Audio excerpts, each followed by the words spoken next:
नमस्कार, आपका अभिनंदन है हमारे इस YouTube चैनल जीवन का आधार योग साधना पर।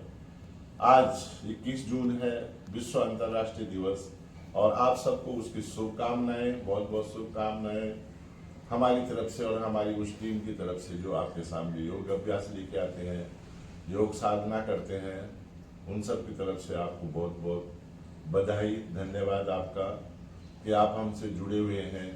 आप बने रहें हमारे इस YouTube चैनल के साथ। आज के दिन हम आपके सामने लेके आए हैं कुछ विशेष आसन, बहुत ही महत्वपूर्ण है जो हमारे जीवन के लिए। एक लंबी गहरी ओम की ध्वनि करेंगे। सबसे पहले करें मेरे साथ, आप भी भरें पूरा श्वास।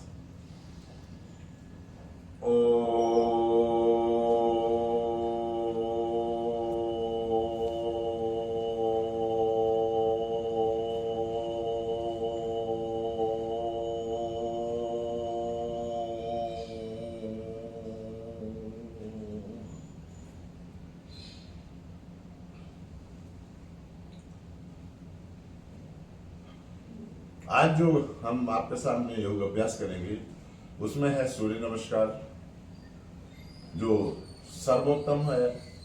सूर्य नमस्कार करने के बाद हमें अन्य आसनों की आवश्यकता नहीं पड़ती है।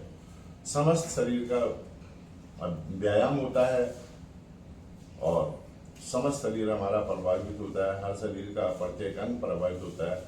जिस प्रकार से बताया गया है कि सूर्य नमस्कार की 12 स्थितियां हैं। जो 12 स्थितियों में हम अपने शरीर को लाते हैं, तो इसलिए संपूर्ण शरीर का उसमें जो है अभ्यास हो जाता है। दूसरा है शवासन,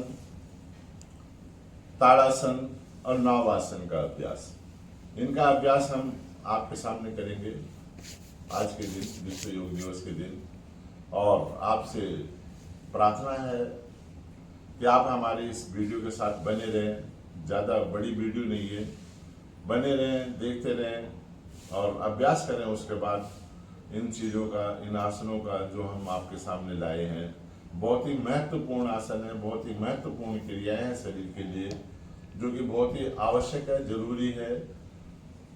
इसमें जो है हमारी शिक्षिका है नीरू मिगलानी जी, जो सहयोगी हैं हमारे, वो सूर्य नमस्कार का अभ्यास कराएंगे आपको।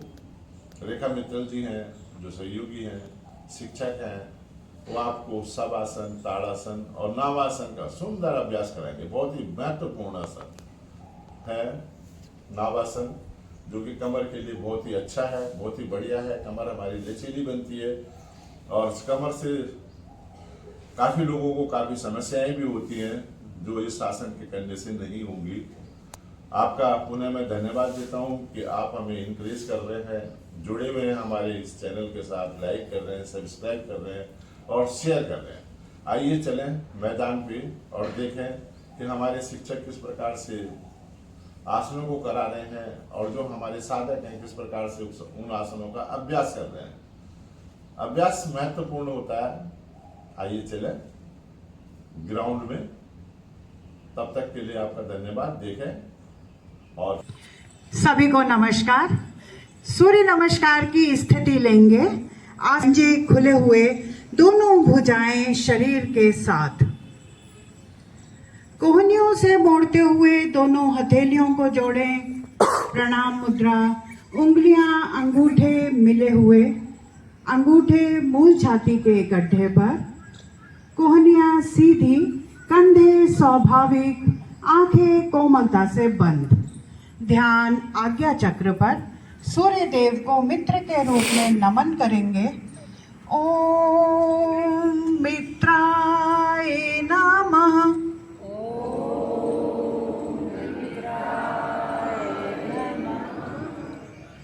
श्वास भरते हुए दोनों भुजाएं ऊपर आकाश की ओर ताने। भुजाएं गर्दन सहित थोड़ी पीछे। ध्यान विशुद्धि चक्र पर, कंठ के पीछे रीढ़ पर। कंठ की आर्टरीज प्रभावित होती हैं। श्वास छोड़ते हुए कमर से झुकते हुए दोनों हथेलियां पंजों के दाएं बाएं, घुटने सीधे, माथा पैरों के निकट से निकट, पेट का संकोचन। ध्यान मणिपुर चक्र, नाभि के पीछे रीढ़ पर। श्वास भरते हुए दाहिनी टांग पीछे से पीछे ले जाएं। पंजा खड़ा, घुटना आसन से ऊपर, कमर नीचे से नीचे, गर्दन रीढ़ के साथ पीछे से पीछे करें, गर्दन को पीछे करें।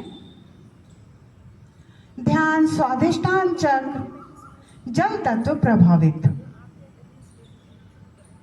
श्वास छोड़ते हुए बाई टांग भी पीछे ले जाएं, एड़ियां आसन से लगाएं, गर्दन दोनों भुजाओं के मध्य में, ठोड़ी कंठकोप में। पेट का संकोचन, थायराइड पैराथायराइड ग्रंथियां प्रभावित, पैरों की नस नाड़ियां प्रभावित, पिंडियों के दोष दूर। आगे बढ़ते शरीर को आगे की तरफ बढ़ाते हुए अष्टांग प्रणाम की मुद्रा में आए। 8 अंग आसन से लगाएं, पंजे, घुटने, हथेलियां, सीना, माथा, पेट वाला हिस्सा आसन से थोड़ा सा ऊपर। ध्यान अनाहत चक्र पर, हृदय के समीप रीढ़ पर। शरीर को आगे की तरफ बढ़ाते हुए दोनों भुजाएं सीधी करें। एड़ी पंजे मिलाकर रखें, पंजे खड़ी हुई स्थिति में हों। गर्दन पीछे रीढ़ के साथ, गर्दन पीछे से पीछे। ध्यान मूलाधार चक्र पर, रीढ़ के अंतिम छोर पर। हथेली पंजों पर ही भार देते हुए शरीर के मध्य भाग को ऊपर उठाएं। पुनः एड़ियां आसन से लगाएं, गर्दन भुजाओं के मध्य। यहां से सूर्य नमस्कार की वापसी। दाहिनी टांग दोनों हथेलियों के मध्य लाएं। बाई टांग भी आगे।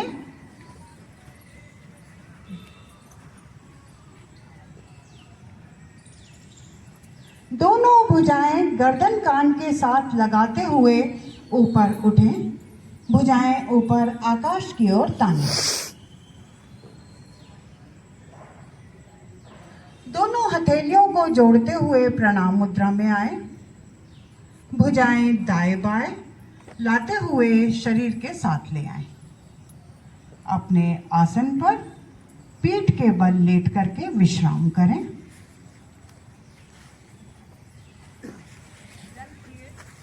केंद्र प्रमुख है। धन्यवाद मैम। शवासन में आए। पैरों में 1 से 1.5 फीट का फासला, हाथों में 5-6 इंच की दूरी, हथेलियां आसमान की ओर, उंगलियां सीधी मगर ढीली। पूरे शरीर को हिला डुलाकर शिथिल कर ले, कहीं कोई अकड़न जकड़न ना हो। कुछ क्षण के लिए अपने इष्ट देव के चरणों में खो जाएं। नासिका से लंबा गहरा श्वास लें, नासिका से ही छोड़ें। श्वासों को सामान्य करें। चेतना लाएं, एड़ी पंजे मिलाएं। ताड़ासन के लिए स्थिति बनानी है। दोनों भुजाओं को पीछे ले जाएं। भुजाओं में कंधे के बराबर दूरी, हथेली से लेकर कोहनी तक का भाग आसन से लगा हुआ। नाभि को केंद्र मानते हुए शरीर को ताने। भुजाओं को ऊपर की तरफ ताने, पंजों को नीचे की तरफ ताने। थोड़ी ताकत लगाएं, पूरा शरीर कांपने लगे। ना रुका जाए, ढीला छोड़े और फिर से ताने। आपके शरीर की 72,000 नस नाड़ियां प्रभावित। करें 2 बार। धीरे धीरे वापस आए। दोनों भुजाएं बगल में। 1-2 लंबा गहरा श्वास लेकर श्वासों को सामान्य करें। फिर से ताड़ासन की स्थिति में आए। नावासन के लिए स्थिति बनानी है। दोनों भुजाएं पीछे ले जाएं। अंगूठे उंगलियां मिले हुए, पंजे मिले हुए। अब पीछे से भुजाओं को, अग्रभाग को उठाते हुए हथेलियों को पंजों से आगे ले जाने का प्रयास करें और पीछे से पंजों को उठाएं और सर के पीछे ले जाएं। कमर के पर नाव की भांति आगे पीछे डोलें। रीढ़ में लचक होने पर पंजे सर के ऊपर जाएंगे और हथेलियां पंजों से आगे जाएंगी। डोलें। रीढ़ लचीली बनती है, मजबूत होती है। डोले नाक की भांति। धीरे धीरे वापस आए, बैठ जाए। मुख सामने, घुटने सीधे। मुख सामने, घुटने सीधे करके मुख सामने करें और विश्राम की अवस्था में बैठ